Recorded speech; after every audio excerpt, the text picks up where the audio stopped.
Yo, what's poppin', people? NBA standings predictions. Make sure you guys like and subscribe. Let's get right into this video. So, without further ado, in the eighth spot, I've got the Atlanta Hawks.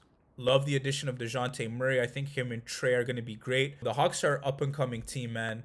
They made the conference finals a couple years ago, had a little bit of regression last year, but I think this team is going to take another step this year. They're going to be really competitive. I just think that the Eastern Conference is so stacked. That's why I don't have them any higher, but I think they're going to be a really good team next year. I think Trey's a rising superstar. Pair him with DeJounte, DeAndre Hunter. I think this team is gonna be really good. So I got him in eighth. At seven, I'm gonna put. Oh man, this is wild. But at seven, I'm gonna put the Miami Heat.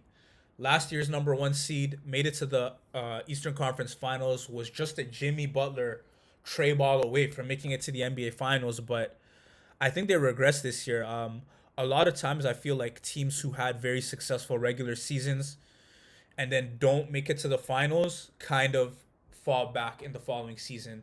I think veteran teams also don't really value the regular season as much. So I think Miami's just going to fall back a little bit. They didn't really make many improvements in the offseason while the rest of the East got better, which also contributes to why I think they're going to drop down in the standings. If Victor Oladipo can be some form of his all-star self and Kyle Lowry can be healthy and get back to his all-star level, then maybe they could be a lot better. But right now I have them at the seventh seed. At six, the Toronto Raptors. Arguably the most what's the word I'm looking for? Like the most like their starting five. They arguably have the most complete like starting five, like evenly balanced across. Um, I think this team didn't make a lot of moves in the offseason, but their growth is going to come from internally. We all know Raptors' development is one of the best in the league. I think Pascal is going to be better. Scotty Barnes is going to be better. Delano Banton's going to be better. OG is going to be better. Gary Trent's going to be better. Precious Achua is going to be better. They got Otto Porter Jr. Thad Young is there. They got vets. So I think this team's going to be really exciting to watch. I'm a bit biased, a bit of a homer. I can potentially see them even higher, but I'm gonna be humble and put them as the sixth seed. But I'm excited to see how this team fares in the regular season. One thing to know, man, like I don't think the standings are gonna matter this year. Like the eighth seed could beat the first seed, the seventh seed could beat the second seed, the sixth seed could beat the third seed. That's really how I think it's gonna be, and it might be one of those years where the eighth seed is gonna need 50 wins to make the conference. Like those Western conferences that we had back in the day where teams were making the playoffs with 50 wins and would be in the eighth seed. There's not going to be much difference in games between eighth to seventh to sixth to first. Like, there's going to be very few games separating these teams. That's how good it's going to be. And fifth, I'm putting the Brooklyn Nets. This team could see them being a lot higher, a top three seed, just purely off talent. I'm putting them fifth just because there's a bit of uncertainty. We don't know the chemistry and team dynamic. KD requested a trade. Kyrie was in and out last season, wanted the max, didn't get the max. Ben Simmons coming off an injury. We don't know how he's going to play, how he's going to mesh. So, just because of that uncertainty, I have the Nets at fifth, but I wouldn't be shocked if they're a lot higher than that. At fourth, I'm going to put the Boston Celtics, defending Eastern Conference champions. I'm I'm gonna put them fourth because one, the Ime Udoka situation. I don't think it's gonna be that big of a deal, but it's still gonna be a factor not having your head coach there. Maybe potentially a little bit of differences in coaching style with their new head coach, and on top of that, Robert Williams, who's their defensive anchor, is out with injury. So I think that's gonna be a bit of a factor holding the Boston Celtics back a bit. But Jason Tatum, I think, is going to have an MVP caliber season. Love the addition of Malcolm Brogdon. But as of right now, I have the Boston Celtics as the fourth seed. In third, the Cleveland Cavaliers. This might be a little too high, but I'm high on the Cavaliers last year. They were in sixth before they started getting ravaged by injuries and fell down to the play-in game where they would lose to the Nets. I think adding Donovan Mitchell is going to give them a huge boost. I think they're going to improve internally. Darius Garland's going to be another year better. Isaac Okoro is going to be another year better. Evan Mobley is going to be another year better. Jared Allen's going to be another year better. So this team, I just think this is a young team, and young teams are usually hungry and really try hard in the regular season to prove themselves. So I think they're going to win a lot of games in the regular season. Don't think they're going to progress that far in the playoffs, but I think they're going to be a very good regular season team. You know, like I said before, veteran teams don't really value the regular season as much. That's why I think like a younger team like the Cavs could potentially win a lot of games. In second, I'm going to put the Philadelphia 76ers. This is the year. This is the year for the 76ers. If they don't make it to the finals, if they don't win the championship this year, I don't think they're going to do it in the Joel Embiid era. I think the addition of PJ Tucker is huge. Anytime PJ Tucker goes to a team, I predict that that team's going to the finals or winning the championship. I predicted Miami to win the championship last year when Tucker was there. They made it to the conference finals. Predicted the Bucks to win the championship when Tucker went there. When he was on Houston, they were a perennial contender, made it to the conference finals there. PJ Tucker's just a winning player. He's going to help impact the 76ers a lot in a positive way. I think Harden's going to have a bounce back season, sneaky MVP candidate. Joel Embiid could potentially win his first MVP this year. Tyrese Maxey takes another leap. I like their signing of DeAnthony Melton. They're a lot deeper this year. I think this is the 76ers shot to win it all this year. So I think they're going to be really good this season. And in first place, safe pick. You could say it's predictable. I'm going with the Milwaukee Bucks. Giannis is just a beast. Giannis, I think himself is 50 wins for you. He has that motor. He's going to carry you. He cares about the regular season. He's the best player in the world. He's still got Drew and Chris Middleton by his side. I think if Middleton was there last year in the playoffs, they would have won the championship.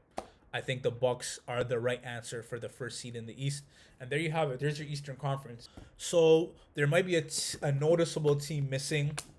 And yes, the Chicago Bulls got snubbed. I just feel like not having Lonzo to start the season is going to be tough for them. And even when he comes back, I think it'll just be too late for them to make all that ground and catch up because the East is just that stacked. So sorry to the Bulls. On to the Western Conference. Man, the West is tough. In eighth, I got the New Orleans Pelicans. I'm so excited to see Zion back. I think Zion's going to be a beast. He's going to be a monster. You know, I think Brandon Ingram, CJ McCollum. Then you got last year's rookies, Herb Jones and Jose Alvarado, bringing that defensive intensity. I love Willie Green as a coach. This is going to be an exciting team. And eighth is maybe a little bit disrespectful or low for them. But I'm telling you again, the East, like, the difference between eighth and first seed is not going to be many games. I think all these teams are going to be very close. So I don't think seeding is going to matter. But I got Pelicans in eighth. Seventh, I'm putting the Memphis Grizzlies. The second seed last year, I think they're going to regress a little bit, not having Jaren Jackson to start the season. I think last year they snuck up on a lot of teams, surprised a lot of teams. That's not going to happen this year. Everyone's going to give Memphis their best shot. I think everyone's going to, have adjustments for Ja after Ja had a breakout season. The scouting report's going to be out on him. So I think it's going to be a bit tougher for Memphis this season. It's normal sometimes for teams to have really good seasons and kind of regress one season, but in the future Memphis will be back as a top seed. But I think next year West is stacked, and I think Memphis is going to fall to 7. At 6, I'm going to go with the Los Angeles Lakers.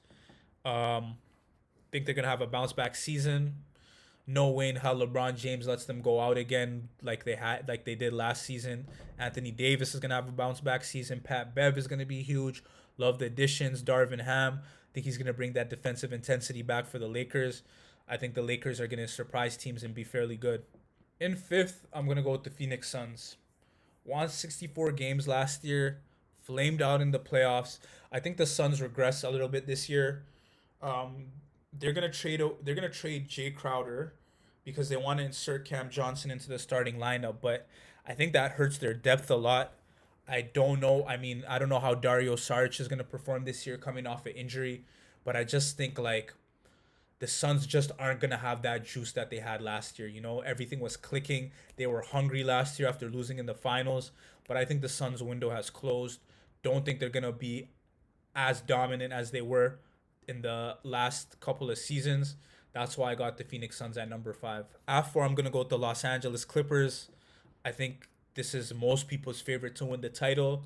Again, I don't think the Clippers are going to be too eager to win a lot of regular season games. I don't think they'll care where they finish in the playoffs. They're just going to want to be healthy by the end of the regular season. That's just going to be their main priority. So I don't think they're going to be too eager to win a lot of games. I think they're going to slot and finish around the 4th seed. Number 3, I'm going to go with the Dallas Mavericks. I think Luka's going to have a really big season. MVP caliber season. We've all been predicting MVP caliber seasons for Luka. It feels like since he's got into the league. But I think this is going to be his best shot. I think he's going to have his best regular season record this year. I like the signings of JaVale McGee and Christian Wood. Christian Wood has 6th Man of the Year potential. Tim Hardaway Jr. is back. So I think the depth has improved. Obviously, they lost Jalen Brunson, but I don't think it's going to be too much of a hit. I think that this team got deeper. Jason Kidd, another year under his belt, coaching this team. I think they're going to be a lot better. They're going to be really good this year. At number 2, the Golden State Warriors. The Warriors are just a machine, man. I think their system is just so flawless. Like, it's going to be very hard for them to not win games. As long as Steph Curry's healthy, this team is going to win a lot of regular season games. So I got the Golden State Warriors as the 2nd seed. And at number 1, I'm going with the Denver Nuggets. I think this team potentially could have won a championship the last couple of seasons if healthy. Obviously, Michael Porter Jr. and Jamal Murray were not healthy. Jokic was having some dominant seasons, back-to-back MVP. I think Jokic can potentially win his 3rd straight. I know a lot of people think because of voter fatigue he won't win it, but I think this is going to be Denver's best regular season, the best team Jokic has had since being in Denver. Not only is Michael Porter and Jamal Murray back, but they got Bruce Brown from Brooklyn and Kentavious Caldwell-Pope from Washington. They already have Aaron Gordon, so they have wing defenders. So this team is going to be very good defensively. We already know what they're going to do offensively. They gave up Monte Morris, who I feel is one of the best backup point guards in the league. But I think it's because they really believe in Bones Highland, and I think Bones Highland is going to be really, really good this season. He's going to make another leap. So Denver, I think they're going to be scary. They're going to be hungry. They're going to really want to win a lot of games. So that's one of the things that I really factored, which teams are going to be hungry to win games. And I think Denver is going to be really hungry. So there you have it. My Eastern and Western Conference standings. Let me know what you guys think in the comments. I know some people are going to disagree, but it is what it is. That's what we're all here for. Again, make sure you guys like and subscribe. Show some love for the channel. Appreciate y'all.